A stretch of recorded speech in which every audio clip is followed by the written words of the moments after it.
ఛానలుకి స్వాగతం. తులారాశి వారికి నవంబర్ 22వ తేదీన జరగబోయే అద్భుతం ఇదే.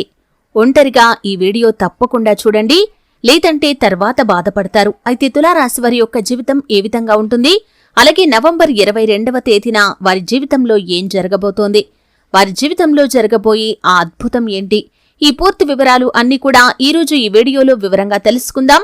వీడియోలోకి వెళ్లే ముందు మా చిన్న రిక్వెస్ట్ ఏంటంటే, ఇదివరకు మా ఛానల్ని మీరు సబ్స్క్రైబ్ చేసుకున్నట్లయితే సబ్స్క్రైబ్ చేసుకోండి. అలాగే పక్కనే ఉన్న గంట సింబల్ మీద ఆల్ అప్డేట్స్ ని క్లిక్ చేయండి. అప్పుడే మేము అప్లోడ్ చేసే ప్రతి వీడియోకి మీకు నోటిఫికేషన్ అనేది వస్తుంది. ఇక వివరాల్లోకి వెళ్తే కనుక, తులారాశి అనేది రాశి చక్రంలో 7వ రాశి. చిత్తా నక్షత్రంలోని 3-4 పాదాలు, స్వాతి నక్షత్రంలోని 1, 2, 3, 4 పాదాలు, విశాఖ నక్షత్రంలోని 1, 2, 3 పాదాల్లో జన్మించిన వ్యక్తులు తులారాశి పరిధిలోకి వస్తారు. ఈ రాశికి అధిపతి శుక్రుడు. ముందుగా వీరి యొక్క వ్యక్తిత్వాన్ని చూస్తే, జీవితాన్ని ఎప్పుడూ కూడా ఛాలెంజింగ్ గా తీసుకుంటారు. అపజయాలు చూసి కృంగిపోకుండా ఆత్మవిశ్వాసంతో ముందడుగు వేసి అనేక విజయాలు సాధిస్తారు. కార్యదీక్ష, కార్యదక్షత కూడా ఉంటుంది. మంచి చెడు ఆలోచించిన తర్వాతే ఏ పనైనా సరే మొదలు పెడతారు. అయితే ముఖ్యంగా మీ జీవితంలో కొంతమంది స్నేహితులతో సహవాసం చేయటం వల్ల అనేక రకాలైనటువంటి నష్టాలను ఎదుర్కొనే అవకాశాలు ఉంటాయి. ఈ విషయంలో జాగ్రత్త పడండి. ముఖ్యంగా మూర్ఖులతో మీరు స్నేహం చేయకూడదు. అంటే తమది రైట్ అనే భావన ఎవరికైతే ఉంటుందో, ఇతరులు చెప్పిన విషయాల్లో నిజానిజాలను గ్రహించకుండా తాము చెప్పిందే వేదం అన్నట్లుగా ఎవరైతే వాదిస్తూ ఉంటారో, అటువంటి మూర్ఖులతో మీరు సహవాసం చేస్తే కనుక లేనిపోని కష్టాలను కొని తెచ్చుకుంటారు. అలాగే తులారాశి వారు ఎప్పుడూ కూడా మిమ్మల్ని ప్రోత్సాహపరచకుండా నిరుత్సాహపరిచే వ్యక్తులకి కూడా దూరంగా ఉండండి. అటువంటి వ్యక్తుల వల్ల జీవితంలో ఎన్నో కష్టాలు, నష్టాలు మీరు ఎదుర్కోవలసి ఉంటుంది.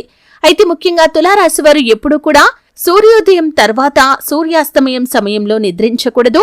ఈ విధంగా చేయటం వల్ల లక్ష్మీదేవి యొక్క అనుగ్రహం మీ పైన ఉండదు, కోరి కష్టాలను కొని తెచ్చుకున్నట్లుగా అవుతుంది. అయితే నవంబర్ 22వ తేదీన మీ యొక్క జీవితంలో ఒక అద్భుతమైతే జరగబోతుంది. చాలా కాలంగా మిమ్మల్ని వేధిస్తున్నటువంటి ఒక పెద్ద సమస్యకి పరిష్కారం అయితే లభించబోతుంది. మీ కుటుంబ జీవితంలో కానీ, వృత్తి జీవితంలో కానీ, వ్యాపార జీవితంలో కానీ, లేకపోతే ఉద్యోగ జీవితంలో కానీ, మీరు ఏ పని చేస్తున్నా ఆ పనిలో మీకు ఏదైనా పెద్ద సమస్య ఉందా, లేకపోతే ఆర్థిక సమస్యలు మిమ్మల్ని ఊపిరి పీల్చుకోనివ్వకుండా ఉన్నాయా? అయితే ఆ సమస్యకి పరిష్కారం ఏ విధంగా కనుక్కోవాలో అర్థం కాక మీరు సతమతమవుతున్నారా? అటువంటి స్థితిలో ఉన్నటువంటి తులారాశి వారి యొక్క జీవితంలో అద్భుతం జరగబోతుంది. ఆ పరమశివుడు మిమ్మల్ని అనుగ్రహించాడు. మీ జీవితంలో ఆ సమస్యకి మీరు పరిష్కారం కనుక్కోవటంతో పాటు ఆర్థికంగా పురోగతి సాధించడానికి ఒక ఆదాయ మార్గం మిమ్మల్ని వెతుక్కుంటూ రావచ్చు. అలాగే మీ జీవితంలో ఏ అవకాశాల కోసమైతే మీరు చాలా కాలంగా ఎదురు చూస్తున్నారో అటువంటి అవకాశాలు మీ ముందుకు వస్తాయి. అలాగే మీ కుటుంబ జీవితంలో ఎవరితో అయినా మనస్పర్ధల కారణంగా మీరు దూరంగా ఉంటున్నారా? మీ తోబుట్టువులతో కానీ, కుటుంబ సభ్యులతో కానీ విడిపోయారా? లేకపోతే మీ యొక్క జీవిత భాగస్వామితో మనస్పర్ధల కారణంగా విడిపోయారా? అటువంటి వారి యొక్క జీవితంలో అద్భుతం జరగబోతుంది. ఖచ్చితంగా మీ బంధాలు తిరిగి కలుపుకునే అవకాశమైతే ఈ రోజు మీకు లభించబోతుంది. వారి నుండి మీకు పాజిటివ్ రెస్పాన్స్ అనేది రాబోతుంది. ఈ విధంగా ఊహించని కొన్ని సంఘటనలు జరుగుతాయి. అలాగే మీ యొక్క కెరియర్ కి సంబంధించి, భవిష్యత్తుకు సంబంధించి ఒక కీలకమైన నిర్ణయాన్ని కూడా ఈ రోజు మీరు తీసుకునే అవకాశాలు కనిపిస్తున్నాయి. ఈ విధంగా తులారాశి వారి యొక్క జీవితంలో అత్యద్భుతమైన ఫలితాలనైతే నవంబర్ 22వ తేదీన మీరు చూడబోతున్నారు. మీ జీవితంలో వచ్చినటువంటి ఈ సానుకూల మార్పు అనేది మీరు చాలా కాలం పాటు గుర్తుంచుకుంటారు. అంటే కొన్ని విషయాలు మనం మర్చిపోము, అంతగా మనకి ఆనందాన్ని ఇస్తూ ఉంటాయి.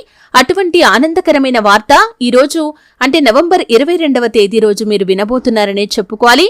అయితే తులారాశి వారు మీ శక్తి మేరకు దాన ధర్మాలు చేయండి. పైగా ఇది కార్తీక మాసం కూడా. కార్తీక మాసంలో మీరు చేసేటటువంటి దాన ధర్మాలకి అపారమైన పుణ్య ఫలాన్ని మీరు ఖచ్చితంగా పొందుకోగలుగుతారు. కాబట్టి ఈ సమయంలో మీరు చేసే దాన ధర్మాలు మీ జీవితంలో ఎన్నో రకాల సత్ఫలితాలను ఇస్తాయి. కాబట్టి మీరు మీ యొక్క శక్తి మేరకు దాన ధర్మాలు చేయండి. అపారమైన పుణ్య ఫలాన్ని మీరు ఖచ్చితంగా పొందుకుంటారు. శివకేశవులను ఆరాధించండి. విష్ణు సహస్రనామ పారాయణ చేయండి. దుర్గా చాలీసా పఠించండి. అలాగే సుబ్రహ్మణ్యేశ్వర స్వామిని ఆరాధించండి. ఖచ్చితంగా శుభ ఫలితాలైతే మీరు పొందుకుంటారు. చూశారు కదండి. వీడియో నచ్చితే ఖచ్చితంగా లైక్ చేయండి. మరిన్ని మంచి వీడియోల కోసం ఇప్పుడే మా ఛానల్ని సబ్స్క్రైబ్ చేసుకోండి.